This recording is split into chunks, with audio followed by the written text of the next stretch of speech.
So you just bought your first motorcycle and you're all excited about riding everywhere and just going to every single location you can think of and doing all of that. Whether you're planning on daily rides to and from work, whether you're planning to go on weekend rides with your friends or alone if you're weird like me, here's 5 things that you must purchase before your first ride. Let's go.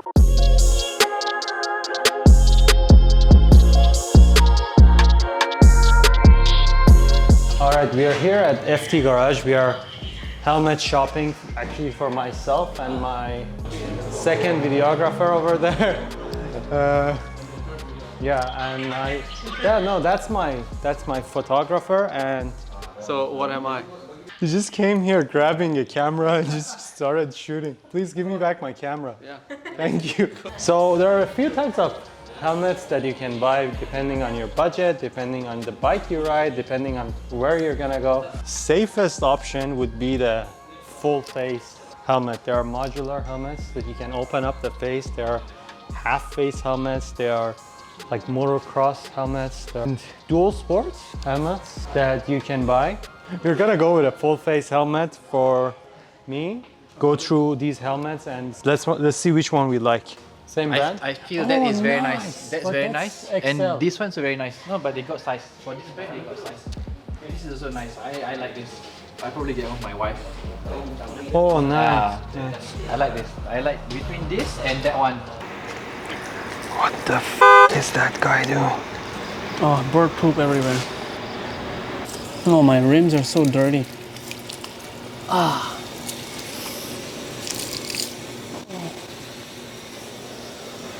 What are you doing, man? I don't know. I'm just trying to walk. Oh, I remember you. You're the guy who gave me that yellow B2B. Oh my gosh. What are you doing without B2B?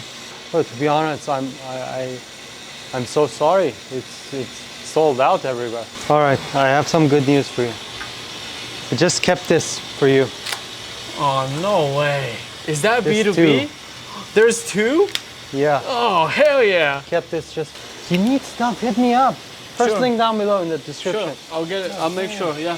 Now I can wash my bike with B2B. Yes.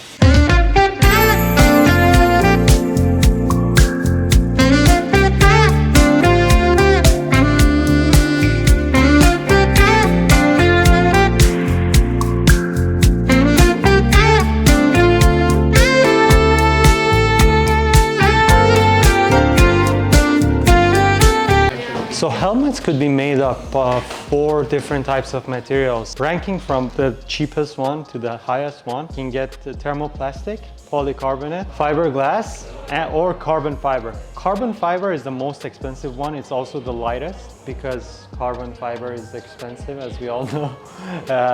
Then there is fiberglass, which is the safest among all of them, which disperses the impact nicely throughout the whole helmet. Then there is thermoplastic and polycarbonate, which are the cheaper ones. Different helmet brands have different shell shapes. So this one is more oval, this is more round. You can see here, right? This is more round. Yeah. So this one looks more like an egg. So this one is more streamlined, more sharp.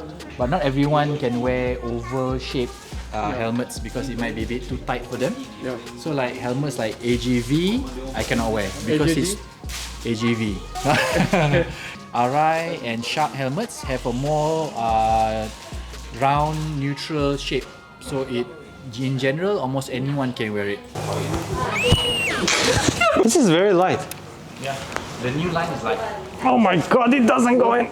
it should go in for its L. Yeah, it is very big. This is very Bro, this is very tight. My eyes are popping out. Look at how uncomfortable she is. It's too tight. Tight? Tight? I think someone is doing this. Actually, it should be. Try her. Break her neck. Actually, this is too tight. For demonstration purposes, for you to know what size helmet you should get, if you hold your neck, okay, if you can turn the helmet so that like your nose is touching this, you know, if you can move around the helmet in the face, yeah. This is the wrong size for you. So you throw this out and you get a smaller size. You know, bigger is not always better. agree. I agree. It's how you use the size. It's how you use the helmet How you use the size, helmet size. right? And Right. But don't show your nose, bro. You know it's the biggest.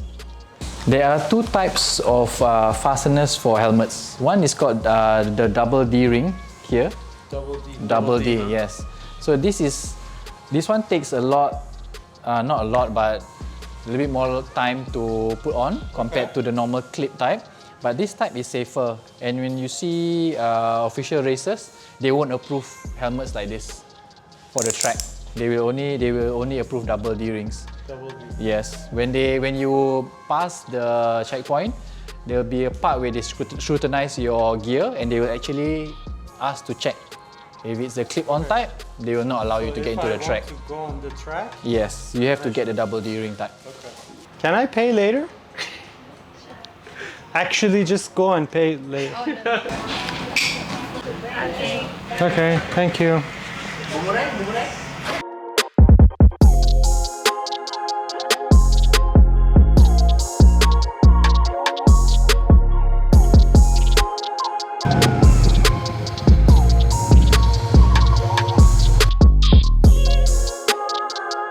You just bought your helmet, all happy that got a fancy, colorful helmet.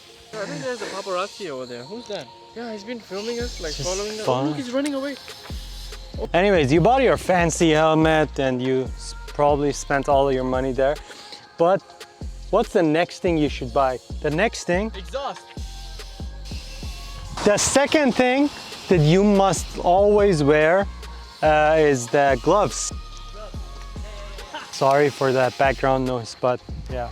Roast me if I'm saying it wrong, but these are Komini gloves. They have a carbon fiber knuckle and palm protection. They're mostly made of leather and some mesh for some ventilation. Your knuckles and your palm are a high abrasion point when you crash, so you want to protect them because they're quite soft and you don't want to lose your knuckles. So Hey, he's saying subscribe to the channel. And yes, subscribe. Subscribe.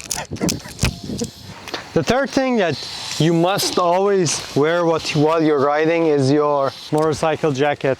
These cost anywhere from like $200 to all the way to God knows how much. Yeah, it's supposed to be a little tight, but you have protection on your elbows, you have protection on your forearms, you have shoulder protection. All of these is leather. You have back protection in case you fall on your back.